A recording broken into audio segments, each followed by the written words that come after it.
Welcome back to Inside Property New Zealand. If you've been following this series, you'll know we've covered everything from auctions and contracts through to property checks and due diligence. Today I want to look at something a little different. Why some homes seem to attract buyers immediately while others sit on the market for much longer. And more importantly, what buyers can learn from both. When you're searching for a home, it's easy to be drawn to the obvious choices. The beautifully presented home, the fresh paint, the new carpet smell, the stylish kitchen, the crowded open home where everyone seems to love the property. And there's a reason for that. As buyers, we're naturally attracted to homes that make a great first impression. But over many years in real estate and before that working in the trades, renovating my own homes, I've learned that first impressions don't always tell the full story. Sometimes the most popular home is genuinely the best property available. Sometimes it isn't. Sometimes a property that's been sitting on the market for a while can actually represent a fantastic opportunity. Today I want to explore why some homes attract lots of attention, why others don't, and what buyers can learn from both. Because the goal isn't to follow the crowd, and it isn't to ignore the crowd either. The goal is to understand what's really creating value. So let's start with the obvious question. Why do some properties seem to attract buyers immediately? Often it's because they're generally appealing. They might offer a great location, excellent school zoning, a practical layout, modern presentation, strong indoor-outdoor flow, a rare combination of features. Sometimes the market simply recognises quality, and when multiple buyers recognise the same qualities, competition naturally follows. That's important to understand. A busy open home doesn't automatically mean that buyers are behaving irrationally. Sometimes the crowd is responding to a genuinely desirable property, and that's perfectly reasonable. And to be fair, that's always the goal when helping vendors to sell a property. So when competition influences behaviour, that can have an impact on what buyers think. The moment buyers realise other people are interested, emotions often become involved. The fear of missing out starts to creep in. Buyers begin imagining somebody else securing the property. Attention shifts from evaluating the home to securing the home. I've seen buyers become far more emotionally invested once they learn there are multiple offers or strong competition. And that's completely normal. And again, from a selling standpoint, that's desirable.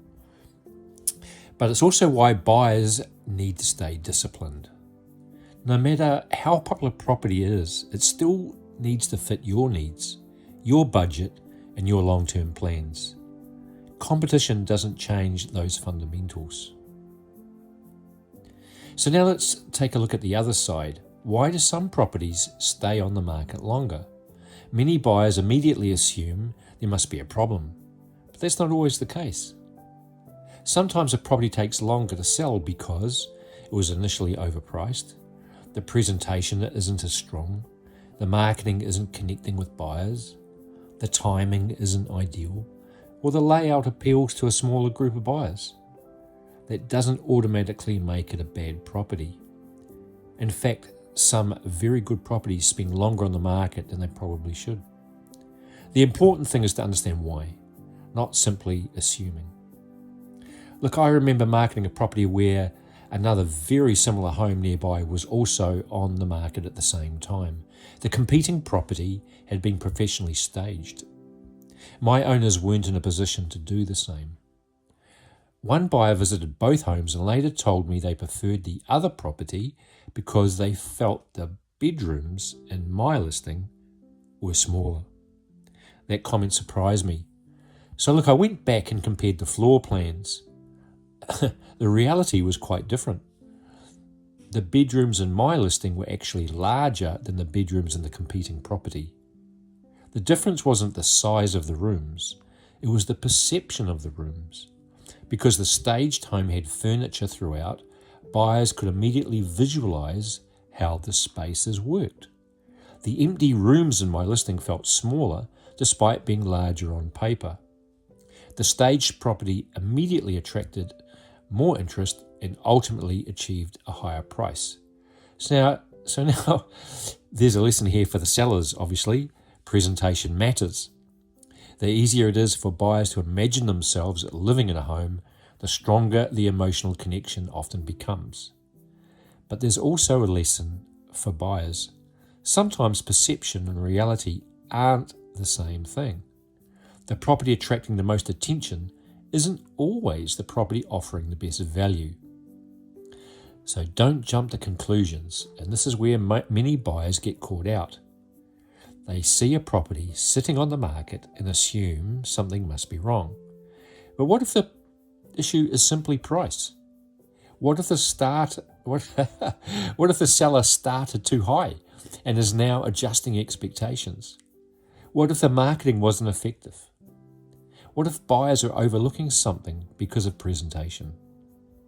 Likewise, a property selling quickly doesn't automatically mean it's the best buying opportunity available.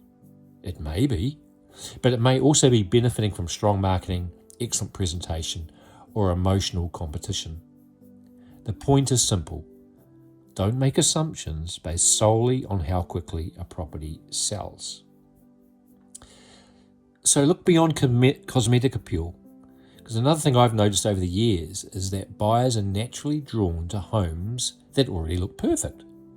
Makes sense, right? Fresh paint, new carpet, modern colours, stylish kitchens, beautiful bathrooms. Everything feels move-in ready. And there's absolutely nothing wrong with that. In fact, those are, again, ideal properties to have on the market to sell.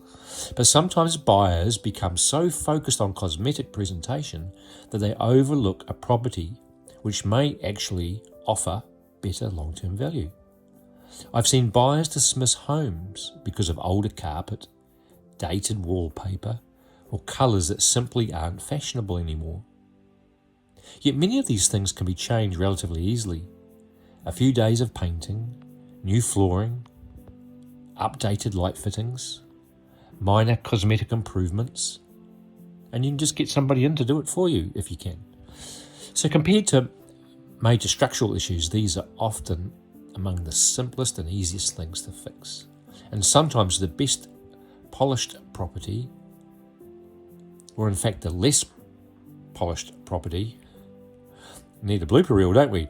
And sometimes the less polished property attracts less competition. And of course that can create opportunity. You may be able to purchase the property for a lower price, make a few target improvements, and end up with a home that every bit as appealing as the one that buyers were competing over. Of course, I'm talking about cosmetic improvements here, not significant building defects or expensive remedial work. And I'm certainly not saying every buyer should choose the renovation project. For some buyers, the move-in ready home is absolutely the right choice. The key is understanding what you're paying for. Different buyers value different things, and this is something that's important to remember. There is no universally perfect property. Different buyers have different priorities. Some buyers genuinely value low maintenance, modern construction, new appliances, lock and leave convenience, minimal future work. For those buyers, a new townhouse or recently renovated home may be exactly the right fit. Other buyers may place greater value on land size, privacy, character, future renovation potential, established neighbourhoods. Neither approach is right or wrong. They're simply different priorities. There isn't one perfect property for everyone. Every property comes with strengths and compromises. A new townhouse may offer modern living, low maintenance and convenience, but perhaps less land or outdoor space, or a shared driveway, no room for the extra car perhaps. An older home may offer more space, more privacy and future potential, but require more upkeep or renovation. The right property is the one that best matches your priorities, lifestyle, budget and future plans. The key is understanding what you're gaining, what you're giving up, and whether that trade-off works for you. So instead of asking when you go to that open home, why is nobody buying this property? Ask, why hasn't this property sold yet? Those are very different questions. Likewise, instead of asking, why does everybody want this property? Ask, what is it about this property that's creating demand?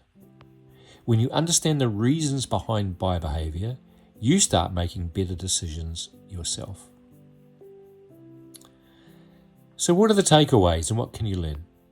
Firstly, don't assume a busy open home automatically means a property is worth stretching your budget for. Secondly, don't automatically dismiss a property that's been on the market for a while. There may be a perfectly reasonable explanation. Thirdly, focus on the fundamentals: location, layout, condition, sun, privacy, future suitability, value. And finally, remember that presentation and popularity are only part of the story.